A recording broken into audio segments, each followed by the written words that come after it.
চক আমাদের মাঝখানে আছে দেশের সবচেয়ে স্বনামহীন বিশিষ্ট বউ ব্যবসায়ী। আমাদের লজ্জা শরম নাই, তাই আমরা বউ বেচ্চা খাই। তো ভাই আপনি একা কেন? বাবিরি তো দেখতেছি না। আমরা একটু বাইরে গেছিলাম তো, তাই ও একটু বোরকা পরে গেছিল, তাই আমি বলছি বোরকা খুলে আসতে, কারণ বোরকা সহ আসলে তো ইন্টারভিউতে ভিউ কম আসবে। তো দর্শক, আমাদের ভাবি ফরেস্টগার মানুষ, বাইরে গেলে বোরকা পরে পর্দা করে। আরে ওইরকম কিছু না, আসলে বোরকা ছাড়া বাইরে গেলে সবাই ওরে চিনা ফেলে, পরে গালাগালি করে। ওই তো ওই চলে আসছে। ভাবি আপনি আমার সাথে বসলেন যে?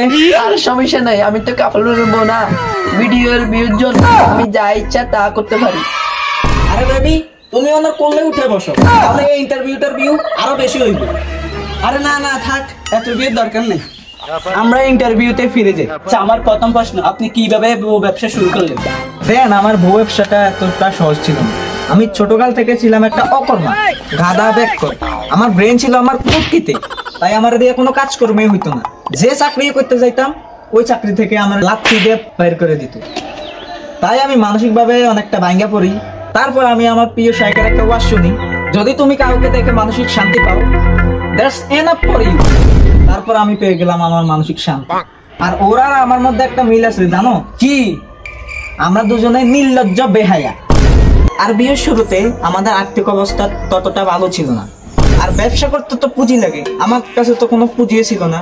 তখনই আমার মাথায় আসে একটা বিজনেস প্ল্যান, যে ব্যবসার মধ্যে কোনো পুঁজির প্রয়োজন হয় না, শুধু একটা বউ থাকলে চলে। আর এমনি ব্যবসা অনেক লস খাওয়ার সম্ভাবনা থাকে, কিন্তু এই ব্যবসায় লস খাওয়ার কোনো চান্সই নেই।